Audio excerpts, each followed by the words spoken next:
Hey y'all, it is Giacomo. Good Monday afternoon. How y'all doing?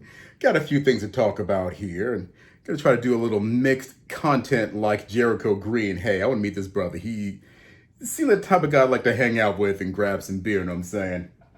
So, those of you who've been watching my channel, I seem to have picked up over 500 subscribers over the last 2 days.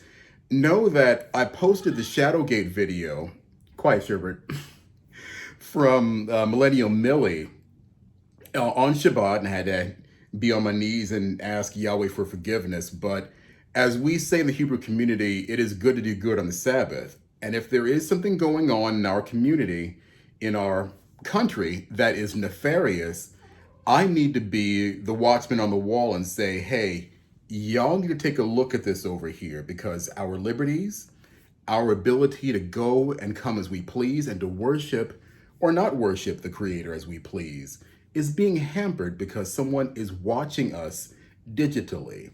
Probably watching my video right here, who knows? Nevertheless, my video was taken down because it was deemed hate speech. Now, this happened on two separate occasions. One, and I wrote an email back to them immediately. I said, hey, listen, number one, I'm black and I'm a Hebrew. I'm a Jew. Okay? You think I'm going to engage in hate speech? No, boys and girls.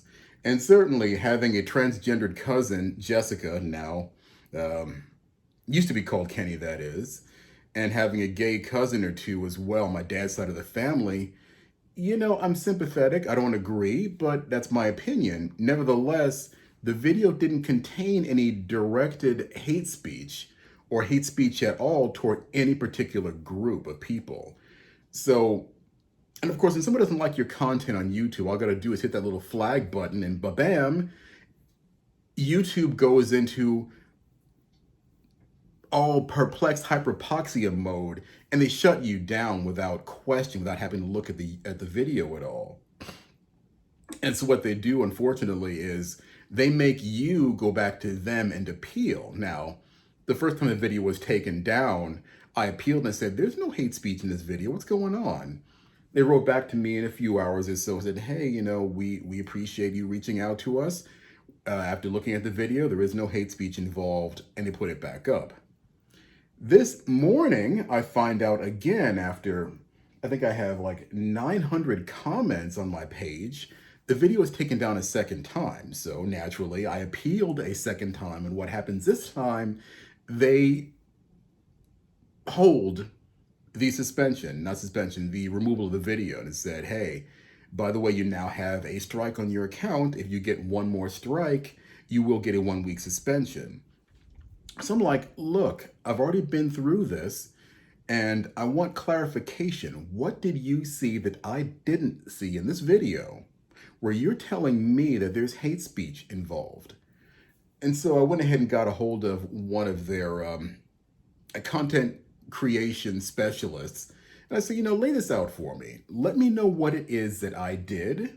Let me know what it is that I said. Or let me know what is embedded in this content, the ShadowGate video shot by Millennial Millie. Millie Weaver, I think her real name is. I know her real name. It's just, she's cute, but she's married. It's all good. And let me know what it is exactly about this video that's hate speech specifically. So those of you that have YouTube videos, make absolutely sure you hold these people to task and do not let them take your content down without a thorough explanation. Now, maybe in the macro, the thorough explanation is they don't want to hear anything against the general narrative, that there might actually be something going on in the country behind the so-called shadows or closed doors behind the curtain that might affect everyone's freedom. I don't know, but when I posted the video, I said, hey, I report, you decide. I'm better than Fox News. I'm Giacomo. And Giacomo drives a 2014 Chevrolet Equinox. Chevrolet, finding new roads. Had to throw that in there, sorry. So anyway, I'm reading the trades right about now on a different subject. A piece of my childhood. Now, I grew up in the I would say 1980s. Yeah, 1980s. It's more colloquially appropriate to say in the 80s, the 80s, man, rock on. And I remember the emergence of hip hop. I remember Run DMC, and I remember uh, Rapper's Delight. I remember these early groups. So in 2002, when Jam Master Jay was killed at a Queens recording studio, my heart sunk. It wasn't the first time that a rapper had been a rapper, anybody in a hip hop group had been killed. If you go back as far as I do, you'll remember that DJ Scott LaRock decided he was going to go play White Knight for some girl. Um, he goes to a situation where this girl is in trouble or whatever else, and somebody was waiting on his ass. And as he pulled up in his Jeep, they shot him dead. So this ugliness has been going on in the hip hop community for a rather long time, but it was sporadic in the 80s. So by 2002, if I'm not mistaken, both Biggie and Tupac had been murdered.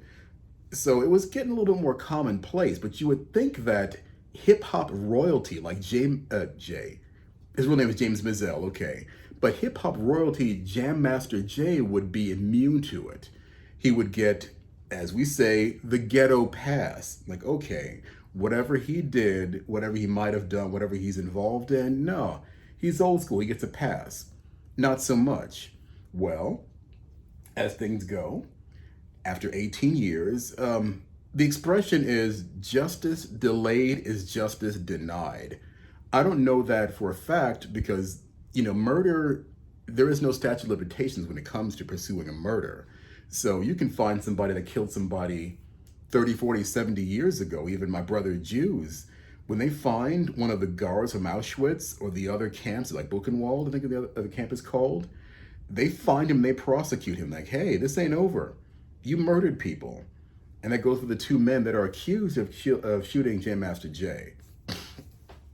So with that, I want you to keep in mind something else. When I talk about hip hop royalty, there's a video I want you to search out. I'm not going to post it because I keep getting in trouble for stuff like that, called Self-Destruction. It was all the big hip hop artists of the early, well, not even the early 80s, like the mid 80s all through the early 90s, who started to notice this uptick of violence surrounding the hip hop community, whether it was, artist versus artist in a beef, if somebody had a big party and there was a fight at the party, or several concerts that had stabbings, major fights, and shootings.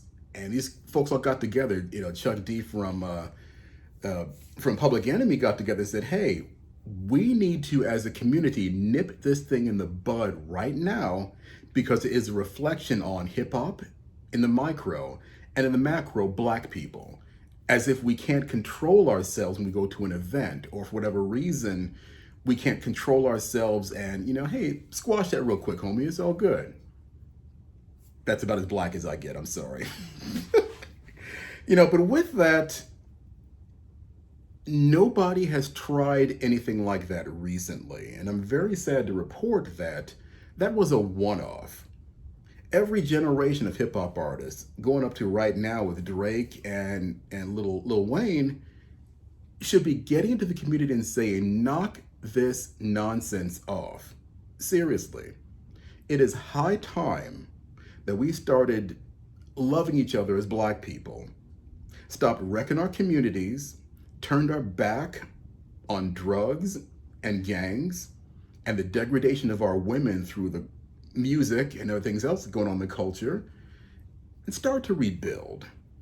And I tell you, for a lot of people that get mad at people like me that left the hood, let me tell you, what place do I have in the hood? Speaking the way that I'm speaking, knowledgeable on many different things. God forbid, I want to relate a story to you. I was at Chick-fil-A in Los Angeles many years ago. There was a young Mexican gentleman in front of me who wanted a job, and he was dressed, business casual, best he possibly could. He was wearing a white button-down shirt and some jeans that were a little bit bigger than he needed to be, but his shirt tail was out, all the way out. He had a rather nice tie on as well. So he asked for the manager, one of the girls behind the counter, and said, okay, we'll go get him for you. Yeah, tell him that, Juan Pablo is here for the job interview. I'm like, okay, cool. So I pulled this young man aside and say, bro, tuck your shirt in. This is a job interview going on. And he goes, oh, yeah, thank you, sir. Do you know that if I tried that with a young black man and told him to pull his pants up and quit showing your underwear because it's a reflection on you and your family, what kind of I would get into? Granted, you see, I'm a pretty big dude, so ain't nobody kicking my ass, sorry for the language. But to think that young man would pull out a knife or a gun and try to kill me because I gave him some life altering advice like pull your pants up, now you know why I don't live in the hood anymore. And hey, there might be stronger people than me who can talk to these young men and tell them to get straight. Because when I was coming up in the late 70s and early 80s, when somebody pulled me aside from my mother's generation and said, hey, young man, look people in the eyes, wear your clothing right, speak properly, I took the advice. Now it's y'all's turn. Anyway, I'm Giacomo. Y'all be cool. New music to come. That's why the microphone is set up back there. You be well. I love you much. Shalom.